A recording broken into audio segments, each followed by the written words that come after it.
ഇത് ഒരു കോംപ്ലിമെന്റ് ആയിട്ട് തന്നല്ല, ഇതാ GST പെടണത് ജ്യൂസാണ്. പുക പോകണ സാധനം തന്നിക്ക. പിന്നെ കുടിക്കാതെ ഇത് ജ്യൂസല്ലേ, മൾട്ടി കുഷ് റെസ്റ്റോറൻറ്റിന്റെ സ്റ്റൈലത്. അത് മറ്റേ നൈട്രജൻ ആണത്.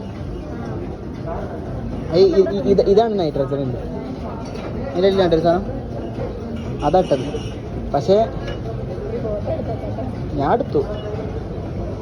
ഇത് കുടിച്ചാൻ പറ്റുന്നതാണോ എനിക്ക്?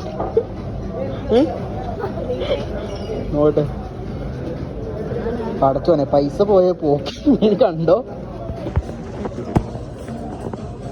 പിന്നെ ഗായ്സ് ഞാനതൊന്നും നോക്കിയില്ല, വത്തക്ക ജ്യൂസ് എടുത്തിട്ട് കുടിച്ചു നോക്കി. പക്ഷെ വലിയ രസമൊന്നുമില്ല, ഒന്നും പറയാനില്ല. എന്താ വെച്ച് കഴിഞ്ഞാൽ വെറുതെ ഇട്ടിക്കതുകൊണ്ട് നമ്മൾ എന്തും കഴിക്കുന്നില്ല, ഇതായതുകൊണ്ട് കുഴപ്പമില്ല. പോയി പൈസ പോയി.